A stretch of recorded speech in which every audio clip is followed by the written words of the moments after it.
Good morning, everybody. Okay, so my talk is going to be food shopping, proximity and choice as drivers in diet and weight among SNAP participants, and I'll also be talking about a study with adolescents and parents. So I like to show pictures of my kids, so I'm going to start with that.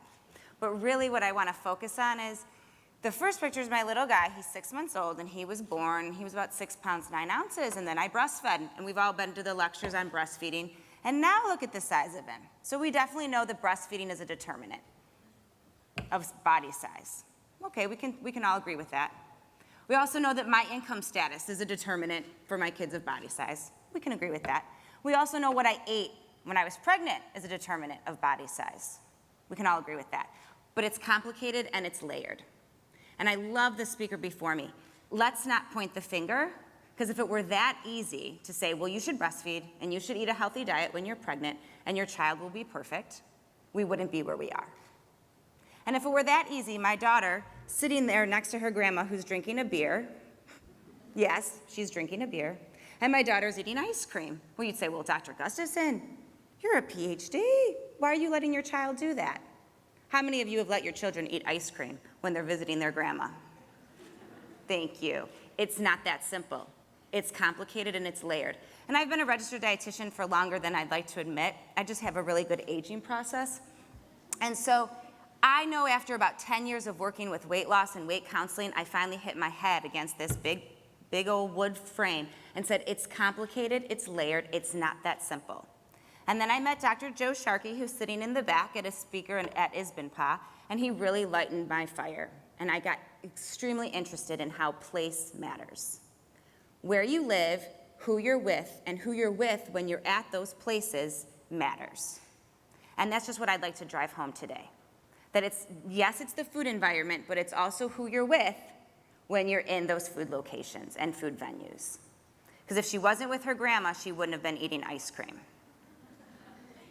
So, the two aims of this talk are to illustrate the relationship between food store choice and proximity with diet, and highlight the connection between ethnographically defined neighborhood, so GPS and GIS, and that's a big part of what my research focuses on, so travel patterns, companionship, store choice, and diet. And why do you think I'm looking at diet so much? Because to move the needle on BMI is complicated. And so when we use BMI as an outcome for food environment, that's a big reason we don't see much robust results. So if you think of BMI as the outcome, what are the two main things other than genetics that lead to BMI? Diet and physical activity. So when we look at BMI and we look at those studies, there's a reason we don't see very strong results with BMI and food environment. We need to be looking a little bit closer on the pathway at diet.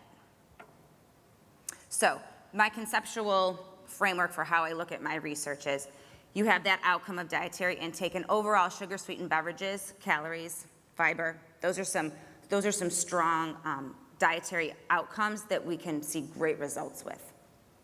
Fruits and vegetables, as I'll get to in a minute, not so much. And I like to tell my students to come to class with contribution points. So I want you, as I'm talking, whether you're looking on your phone, typing on your laptop, and also listening to me, I want you to also be thinking about all the food that you passed this morning on the way to this room. I just want you to think about all the food that you passed. And I want you to think about when you saw fruits and vegetables, and then when you saw sugar-sweetened beverages. So I just want you to think about all the food that you passed. And I want you to go out in the lobby, and I want you to look at the food that's out in the lobby. How much was fruits and vegetables relative to baked goods? And we're at the SEC conference on obesity. I just want us to think about that. So then we also have food store choice predicting dietary intake as well. And I want you to see that arrow going down from community food environment, how it influences the store that we choose. And then how that store choice then also influences dietary intake. So my first aim is just going to be really, to me, a rudimentary analysis of SNAP association with diet, about store proximity to diet. At this point in the food environment world, we've moved beyond that. We're kind of done with looking at proximity, but I think it sets the stage. And then the next aim is really what we're moving more towards, thanks to Dr. Joe Sharkey in the back and many other pioneers, is that how that environment influences our store choice, which then influences dietary intake. Okay, so a bit of background. We used to, as we've just heard from two previous speakers as well, We used to have lots of access to fruits and vegetables, and now what do we have access to? The candy aisle. So I'd like to just say that, as I mentioned before, several studies have found the connection between access to various venues with diet and BMI. We found that those with access to fast food restaurants and gas stations consume more sugar-sweetened beverages and have a high BMI. Conversely, other studies have found no association with access to diet or BMI. And I think it's because those studies, although extremely important and hallmark studies in the food environment world, at that point, we really weren't using methods of like GPS and ground truthing, which Dr. Sharkey had established. And so this is why I believe that our methods are not standardized and they're not as robust as let's say, taking blood cholesterol, right? So we still are in that period of really understanding the methods that we need to use to measure the food environment. So what my SNAP study? So we're answering that question, if you remember from the conceptual model: community, food environment, food stores in the neighborhood, and how does that influence diet? So really just proximity. They were SNAP participants in 57 counties in Kentucky that had a SNAP Ed program, okay? So the reason I make that differentiation is in Kentucky we have 150-something counties, I believe. It's just a lot of counties, but not all of them have SNAP Ed where they do the education piece. So I only had data on those 57. And they were aggregated, and I will do hand waving right here for anyone who's a methods person. We know that when aggregating data, what that can do to our data. We didn't get to have individual levels, so these are aggregated to the 57. And then the food venues were captured using InfoUSA, and they were standardized based on our NAICS codes. And again, we then went out and ground truth to capture, were those stores actually located and were they open? And then we use, it's called a measurement correction factor, because a lot of times when you're using secondary data sources like InfoUSA, they don't really capture the stores that are open or located in rural areas. So then we have to use a fancy measurement correction factor. And dietary intake is captured with a 24-hour recall. So what did we find? Well, as you can see in those blue dots, that is the SNAP participant, and the green dots is the drugstore, and then those yellow dots is the gas station. So see those blue SNAP participants that are close to the yellow and the green? What do you think might be the result? What are they going to drink more of? Sugar-sweetened beverages, right? And those blue dots, see the blue dots that are far away from a gas station or convenience store? They consume less of that. So it's about making it difficult. It's easy. You're right by a gas station, you're right by a convenience store. They take SNAP EBT benefit cards at those locations. So it's easy. But remember, let's come back to this, it's not that simple, right? So this is just to show us this nice map that this result is that there's a higher mean aggregate consumption of calories and fat grams among SNAP Ed participants in counties with 3 or more gas stations compared to those with less. But again, we really just need to move beyond this. We know proximity influences, but think about all the things that happen in between proximity and buying that beverage. It's a little bit more complicated than that. So that's what brought me onto this study, which is food shopping behaviors and patterns among adolescents and parents in rural Kentucky and Ohio. And this is the question that I really want to start to answer a little bit better. So the design, it's a cross-sectional survey. We had 4 rural counties in Kentucky and Ohio, and the subjects were adolescents aged 13 to 18 and their primary caregiver who conducted at least 25% of the food shopping.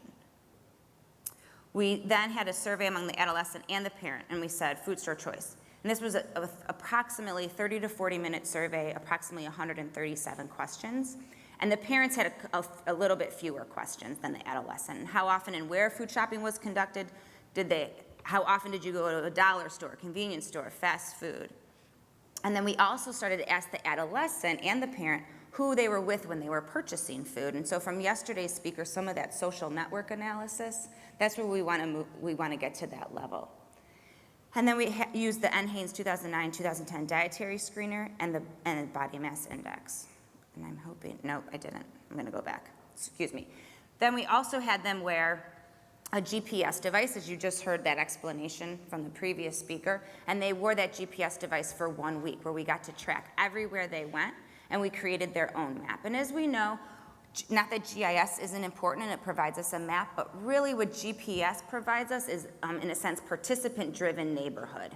So a lot of times with GIS, you'll find, oh, this person lives at this blank, we make a circle around, and voila, that's their neighborhood. How many of you live in a neighborhood of a circle? We don't. We go here, and then we go here, and then we go back down, and we go back down. And so we really want to begin to understand is how people travel and what their unique neighborhood is and how that influences then their store choice and then their dietary intake. So what did we find?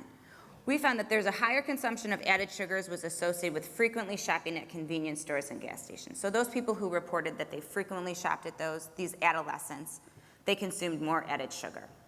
Not so much shocking. But what was interesting was this convenience store group. So the type of adolescent who shops at a convenience store also shops at a gas station and then also buys beverages from the school vending machine. Because remember, even with the new policy, school vending machines can be turned on after school and on weekends and sporting events. And some schools, the policy has just to be implemented in July 2014. So this survey was done last year when the policies, there's some variance in that policy. So those who have this behavior of all three types of venue, they consume more added sugars and sugar-sweetened beverages relative to those who do not frequently engage in this cumulative shopping behavior. So then we also found, we wanted to know, well, when you're with a certain person, does your behavior change? And so remember, they had that map, so that GPS device that they wear, we get to create their own individual map of the food venues that they're exposed to. So we found that when they're purchasing fast food in the morning with a friend, they consume more added sugar relative to being alone. That's right, adolescents buy fast food in the morning before school. So that right there was, huh. And then we found out that when you're with a friend, you're gonna buy more added sugar relative to being alone. And this analysis is controlled for all your key covariates: race, ethnicity, age, income, the number of children in the household. And then we also found that purchasing fast food after school alone, they consumed more added sugar relative to being with a friend. And so not only does location matter, but time of day matters, and also who you're with. And so if we think about the type of environment that would influence going to a fast food restaurant, you have to have access to it. You have to pass it. Now you've passed that fast food restaurant and you're with your friend. Your friend says, let's go in, you agree. So you're sure, why not? Had you never passed that fast food restaurant on your travel route, there wouldn't even be the option. There wouldn't be the choice. Well, now there's the choice. If you're alone, maybe you're not gonna go in, but if you're with your friend, it's a social event, and so now you go in. And now, with that, you're with your friend at a fast food restaurant, you're gonna buy more sugar-sweetened beverages.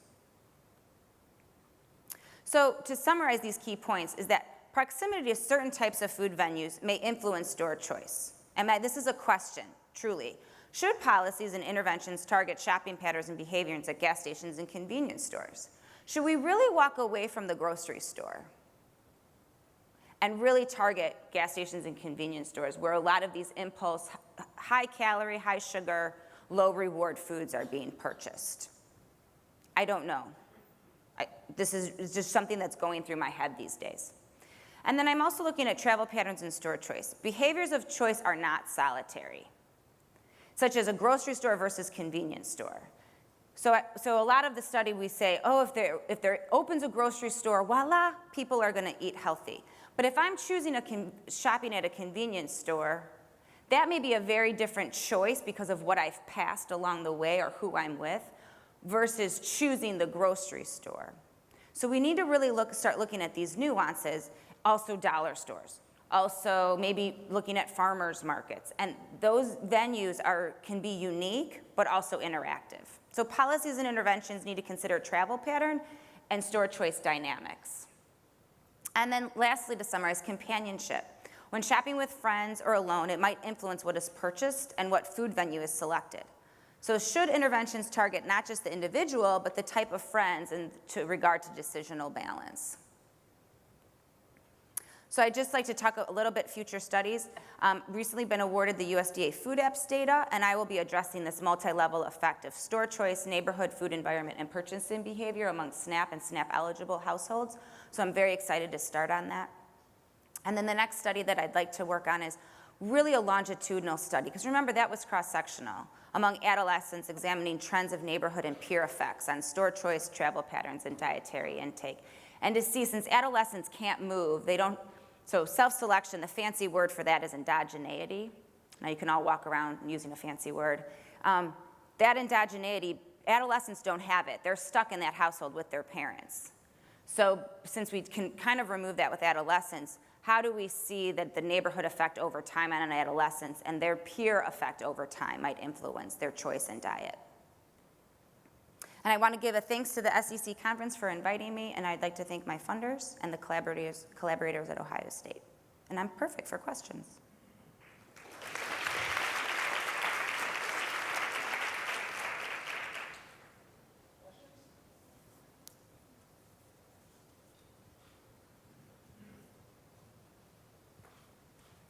Thanks. That was a very interesting talk. And when I see these, in my mind's eye, these groups of adolescents passing by the gas station or what have you, I also see them like this with their screens while they walk, you know. And I'm wondering if you think there's any possibility that a social media system that they might also be looking for could maybe bend those decisions away from some of the high-fat, high-salt decisions, if they were getting social support via their phones for other choices. Yep, I think the positive deviance, I don't know if people are familiar with positive deviance, but looking at the adolescents who do pass gas stations and then make the choice not to go in, or if they make the choice to go in, how are they making the healthy choice? But I think it's an uphill battle, and again, we don't want to point out to the one adolescent because they're passing those gas stations and convenience stores, and it's very difficult to make that healthy choice when you're bombarded. And the other thing that I just like to throw in, because I think this was fascinating, is we weren't finding, because they also kept a travel diary and wrote the food that they purchased. It's the Monster drink. Anyone hear of the Monster drink? Well, good for you. I hadn't, so then I had to go to the gas station and look at it.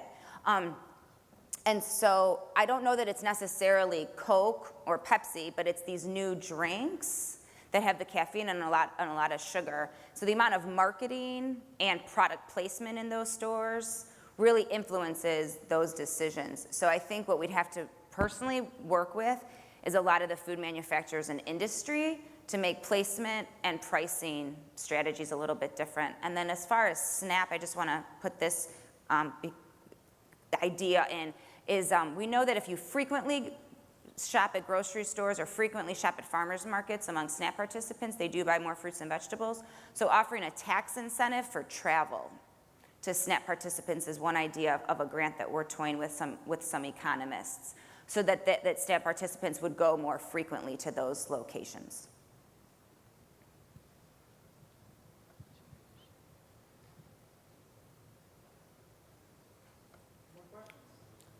Yeah.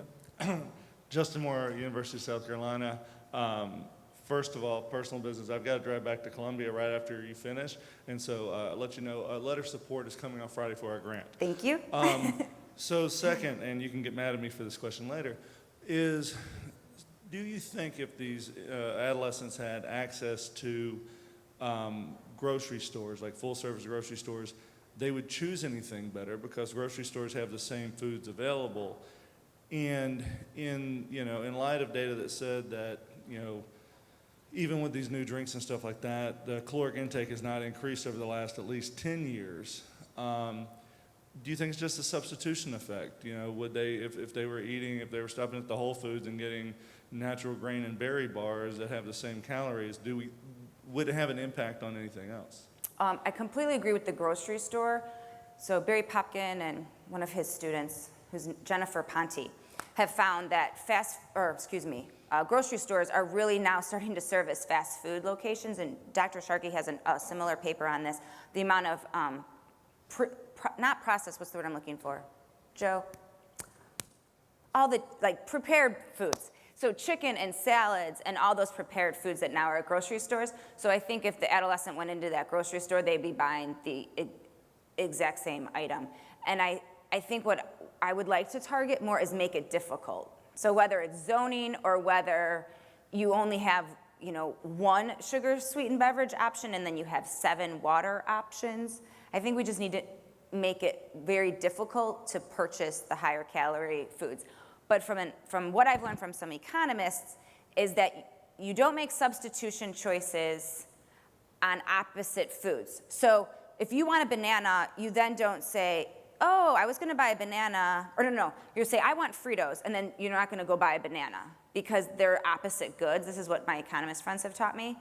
So if you wanted a beverage, you wouldn't buy the chia seed bar.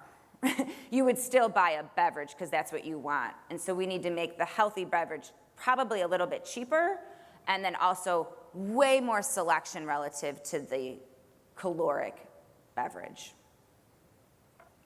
But if I'm wrong on the economist front, someone can chime in on that. Yep, I think Frangelo, South Carolina. So you, towards the end of your talk, you were describing some findings, and you said you controlled for income and some other things, which I don't remember. So I was curious why you did that. Why did you control for those other factors? Well, because in our study, all of it's rural, but if you're familiar with the USDA RUC codes, we had some variance in rurality. And so two of the counties, one in Kentucky and one in Ohio, are rural, but they're pretty well off. There are a lot of houses with huge farms and horse farms. And so even though they're classified as rural, the one in particular is rather affluent for where they're located. And so we definitely had to control for that income level of that group. And we stratified on it, and there weren't any, because of the cell size, because those numbers were too small, stratification didn't work for that one county. Okay, I guess I'm raising the question because in light of the previous speakers, very eloquent, I thought, sort of conceptual description of how we should be looking at person and environmental factors together, I think one of the challenges we are facing is that the simple epidemiologic thinking about, well, you have some exposure variable and some outcome and you control for some other stuff is not going to work here, because you were looking at engagement with a particular place and how that affected behavior. It's not clear, at least to me, what should be the controls. I mean, it's not going to be obvious, or another way of putting it is thinking about layers of systems and within which systems do we need to be controlling for or not controlling for factors. We're encountering this in negotiating with reviewers where we've looked at what children are doing in relation to some outcomes, and the reviewers want us to control for all these extraneous factors, and we're trying to argue, no, we're interested in the child itself and what the child is doing, and it doesn't really matter what those external factors are. What matters is this little system that we're studying. So I think these are challenging issues we're going to face. And I think a systems approach warrants not controlling for variables, but when you have a cross-sectional survey, then you need to control. Thank you.